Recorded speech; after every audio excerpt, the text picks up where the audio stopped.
ಹಾಗಾದರೆ ನಿಮ್ಮ ಮುಂದಿನ ಹೋರಾಟ ಯಾವ ರೀತಿ ಇರುತ್ತೆ ಅಂತೇಳಿ sir? What is your next step? ಈಗ ನನಗೆ ಒಂದು ನಂಬಿಕೆ ಇದೆ. ಸಿದ್ದರಾಮಯ್ಯವರ ಕಾರ್ಯಕ್ರಮಗಳನ್ನು ಇಡೀ ರಾಜ್ಯದಲ್ಲಿ ಬಡವರಿಗಾಗಿರ್ತಕ್ಕಂಥ ಯೋಜನೆಗಳನ್ನು ಒಂದು ದಿನಕ್ಕೆ ಕನಿಷ್ಠ ಅಂದರೆ 5ರಿಂದ 10 ಬಾರಿ ಅವರು ಮಾತಾಡ್ತಾರೆ. ಯಾರು? ರಾಜಣ್ಣವರು. ಈಗ ಯಾವುದೇ ಕಾರಣಕ್ಕೆ ಸಿದ್ದರಾಮಯ್ಯರು ಅವ್ರನ್ನ ಕೈ ಬಿಡ್ತಕ್ಕಂಥ ಸಂದರ್ಭ ಇಲ್ಲ. ಕೈ ಹಿಡಿತಾರೆ.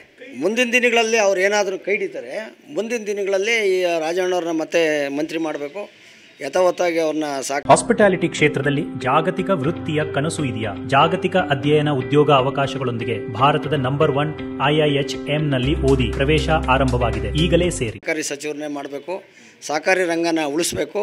ಅವರು ಇದ್ರ ಬಗ್ಗೆ ಭಾಳ ಆಸೆ ಇಟ್ಕೊಂಡಿದ್ದಾರೆ. ಈ ಸಹಕಾರಿ ಕ್ಷೇತ್ರನ ಒಂದು ಬಲಾಢ್ಯ ಕ್ಷೇತ್ರ ಮಾಡಬೇಕು ಅಂತಕ್ಕಂಥ ಒಂದು ಪಣ ತೊಟ್ಟು ಹಲವಾರು ಕಾರ್ಯಕ್ರಮಗಳನ್ನು ರೂಪಿಸ್ತಾ ಇದ್ದಾರೆ. ಈಗ ಏಕೈಕಿ ಕೆಲವರಿಗೆ ತೊಂದರೆ ಆಗ್ತೈತೆ ಅಂತೇಳಿ ಪಿತೂರಿ ಮಾಡಿ ರಾಜಣ್ಣವ್ರನ್ನ ತೆಗೆದಿರೋದು ಸತ್ಯ. ನಾವೆಲ್ಲ ಅವರ ಬೆಂಬಲಕ್ಕಿರ್ತೀವಿ.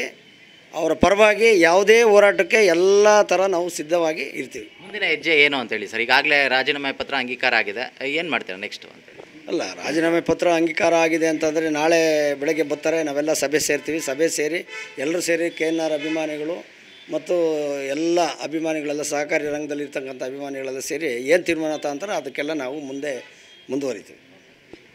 ಇದಿಷ್ಟು ಕೂಡ ರಾಜಣ್ಣರವರ ಅಭಿಮಾನಿಗಳ ಮಾತು. ರಾಜೀನಾಮೆ ಕೊಟ್ಟಿರುವಂಥದ್ದು ನಮಗೆ ಸಾಕಷ್ಟು ಬೇಸರ ಆಗಿದೆ. ಆದರೆ ಇದರ ನಡುವೆ ನಾವು ಸಭೆಯನ್ನು ಮಾಡ್ತೀವಿ. ಸಭೆಯ ಬಳಿಕವಾಗಿ ನಮ್ಮ ಮುಂದಿನ ನಿರ್ಧಾರಗಳನ್ನು ತೀರ್ಮಾನ ಮಾಡಲಿದ್ದೇವೆ ಅನ್ನುವಂಥ ಮಾತುಗಳನ್ನು ಹೇಳ್ತಾ ಇದ್ದಾರೆ.